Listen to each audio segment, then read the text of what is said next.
First of all, thanks for making time. And I know that we're talking on the 5th-year anniversary of August 3rd.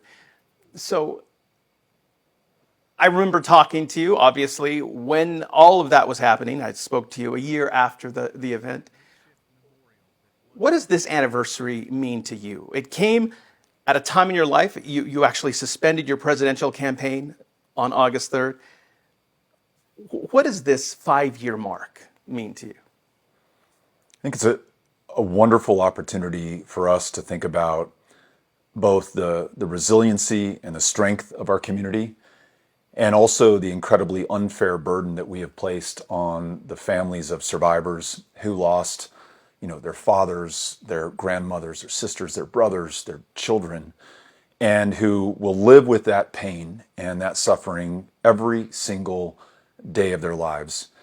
And they will be forced to do so for a mass murder that didn't have to happen, and yet was totally predictable based on the rhetoric and the actions taken by former President Donald Trump, who described immigrants as an invasion, talked about them as animals and an infestation. We think of infestations of cockroaches or rats, things that we would want to exterminate. So much so that he inspired somebody to travel 600 miles from Allen, Texas with an AK-47, who posted ahead of time that he had come to repel the Hispanic invasion that he had heard about. That rhetoric is still out there. And in fact, it seems to be amplified since 2019. You have Governor Greg Abbott talking about invasions. You have Lieutenant Governor Dan Patrick talking about replacement theory. If we let these immigrants in, they're going to somehow be able to illegally vote in our elections, support Democrats, and replace white people in the state of Texas. The fact that people in positions of public trust and political power are still able to traffic in this incredibly dangerous rhetoric should be a red flag that all of us pay attention to. When you combine that with the extraordinarily loose gun laws in Texas, an 18-year-old can walk into any gun store and buy as many AR-15s and rounds of ammunition as they want to. We saw the consequences of that in Uvalde 2 years ago. Someone can buy an AR-15 out of the trunk of a private seller. We saw that in 2019 in Midland and Odessa, and too many people lost their lives because of that. There's no red flag law in the state of Texas, no universal background check. So there are common sense things that we can do together to make it less likely that we have another August 3rd happen anywhere in Texas or anywhere else in this country. And really no place on the planet is better positioned to lead this conversation than El Paso, Texas. To be clear, a lot of people may already be forgetting the fact that Patrick Crusius came to El Paso after posting a screed online saying he was here to stop the Hispanic invasion of Texas. That's something that I feel, anecdotally perhaps, that over the past 5 years has been forgotten somewhat and minimized. So what you're talking about is that rhetoric, and specifically the word invasion, other descriptive terms that are inflammatory. Is that a fair criticism, Beto, in the sense that what we heard during the recent assassination attempt against former President Trump was that the left had actually demonized him to the point of inspiring a shooter, although that's not clear at all, that hasn't been sussed out.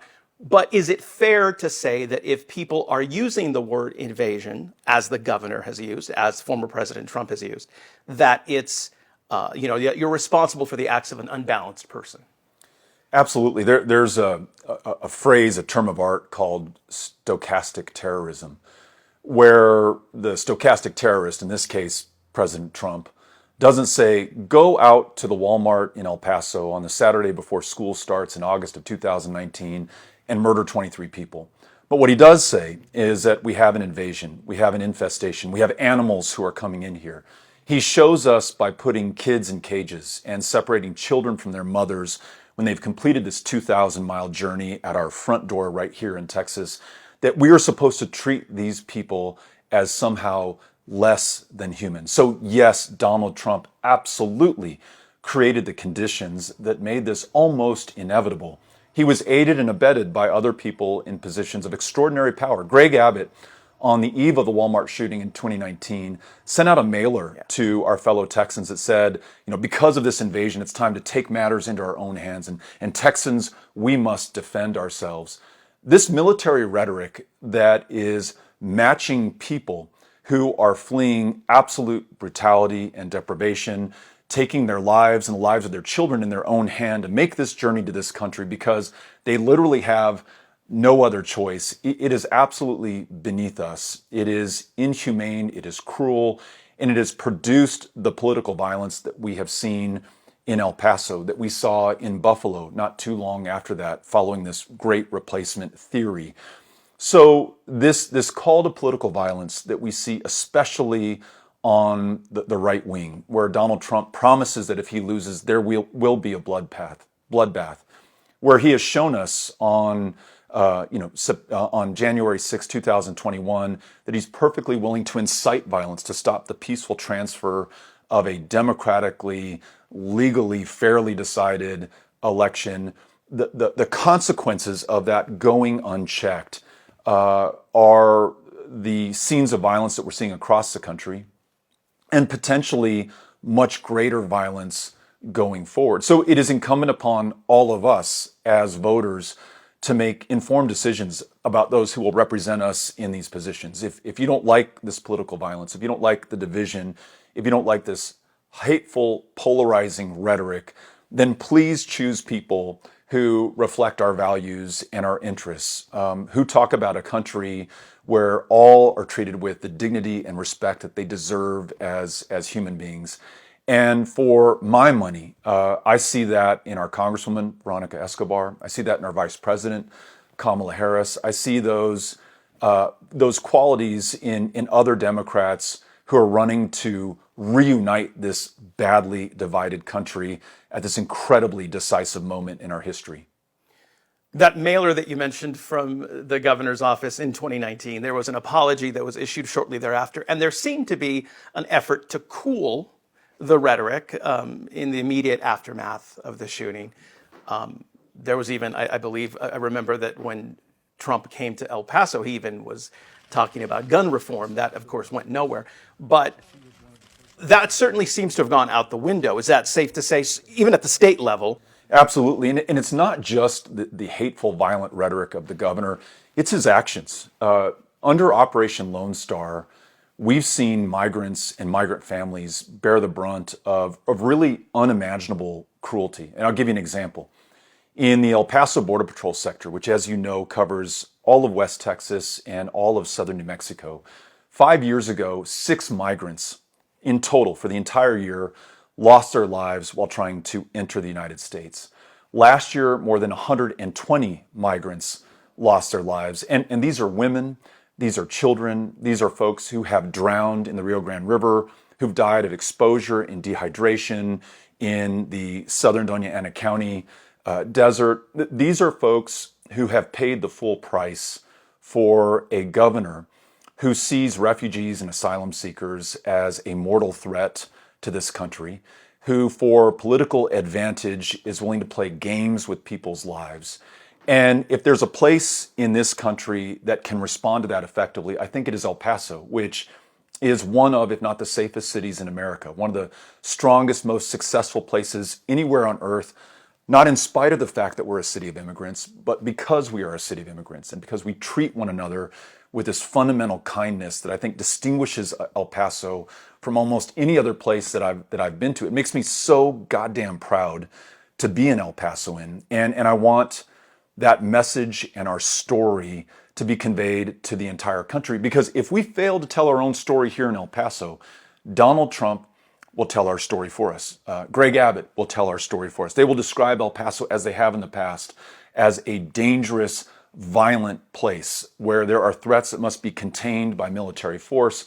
And what happens is that we lose the lives of extraordinary human beings who are doing everything they can to come here, yes, to do better for themselves, but as we know from the story of America, they're also coming to do better for all of us. And we see that in El Paso, this beautiful city of immigrants. So I really hope that El Pasoans will continue to answer the call.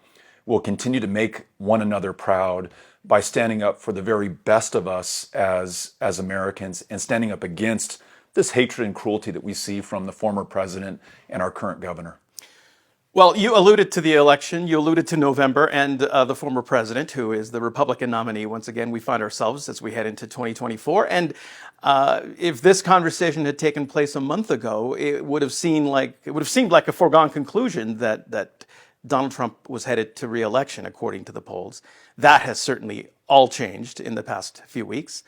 What are your thoughts on what's been just, I guess there's no other way to describe it, but like a historic turn of events when it comes to the Democratic Party, Biden stepping down, Harris seemingly rising to the top of the ticket?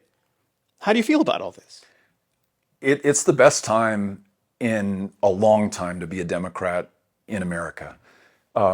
Beginning with this incredibly noble, courageous, selfless decision by President Biden to step aside as a candidate, to focus on executing his responsibilities as president for the remainder of his term, and to elevate his vice president, Kamala Harris, to ensure that she carries the banner for Democrats into this incredibly decisive, important world historical election that really will decide the future of America, and I think by extension, the rest of the world.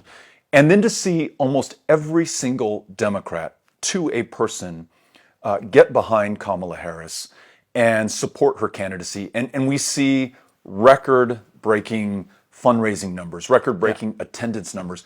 And, you can't quantify this, but there are smiles on the faces of Democrats for the first time in a very, very long time. Vibes, right? Yeah. Yeah. I mean, it does seem that way. Yeah. Absolutely. And so what a difference a month can make. However, going into these final 3 months of this campaign, we know that at some point this honeymoon is going to be over. The intensity of the attacks from the Trump campaign against Kamala Harris and against Democrats in general, it is only going to escalate. And all of us must do all that we can with what we have, where we are, to make sure that we're up to this challenge, that we support her, that she wins, and then we also win other really important contests up and down the ballot. I mean, here in El Paso, that's Veronica Escobar, who's done an extraordinary job of delivering for this community. Whether you measure it in the tens or hundreds of millions of dollars that she's brought into this community, or this singular voice in the Congress that represents the United States-Mexico border with the pride that we really deserve here in El Paso, all the way up to Colin Allred, who is the best pickup opportunity for Democrats to win a new seat in the United States Senate. And that would come at the expense of Ted Cruz's position in that chamber. And as you know, we lost to Ted Cruz in 2018 by just under 2.5 points, one of the closest Senate races in American history, one of the biggest turnouts for a Democrat in Texas history. Colin is going to build on all of that. And on top of it, I just think he's an extraordinary human being, a talented candidate, a bipartisan legislator in Congress, and we're counting on him to bring it home. But he's also counting on all of us to do our part. So in El Paso, I run an organization called Powered by People. We register folks to vote. We target those young El Pasoans who otherwise might not get registered, might not get on the rolls. Last night, I was at Burgess High School at the Burgess High School, return to school fiesta. Man, the energy there, the band, the cheerleaders, the athletes, the students, these incoming freshmen with wide eyes who are coming in. To see that, again, made me proud to be an El Pasoan, but also just as encouraged by the number of parents who weren't registered for whatever reason, who got registered, the number of 18-year-olds who are going to be able to vote in their first presidential election. This is how we fight back. And when we fight, we win. And I feel really good about our chances because of all these extraordinary volunteers doing the work that's necessary right now. Just quickly, but I'll push back a little bit. Let's talk about Biden's decision and whether you mentioned it was a courageous decision. But how do you feel about the argument or the criticism that this decision should have made courageously a year ago, should have been made, because if Harris becomes the nominee, she has like 100 days to run a campaign. Yeah. It may turn out to be accidentally a kind of genius in that the Trump-Vance campaign really don't have the time to lobby the kind of attacks that they did against Hillary Clinton, not just in 2016, but they were lobbying attacks on Hillary Clinton for, a dozen years before that. Right. And the culmination was her losing that incredibly important election in 2016. For Kamala Harris, the entire Trump campaign has been geared to fight Joe Biden. Now they find themselves having to defend a nominee who, if he wins, will be the oldest elected president in American history, who's having extraordinarily weird slips and strange things that he's saying on the campaign trail. And really the bizarre behavior of his vice presidential candidate, J.D. Vance, has sucked all the oxygen out of that campaign at the same moment that Kamala Harris is ascending, not just in dollars raised or attendance at her events, but in her polling numbers, where nationally she has pulled even to Donald Trump, and in battleground states, she's beginning to pull ahead. So I don't know all of the factors that went into President Biden's decision. What I do know is that it has resulted in a very favorable set of circumstances for Democrats, and now it's on us to make the most of it. Beto, thanks for making time and talking to us. Absolutely. Thank you for coming by. Appreciate it.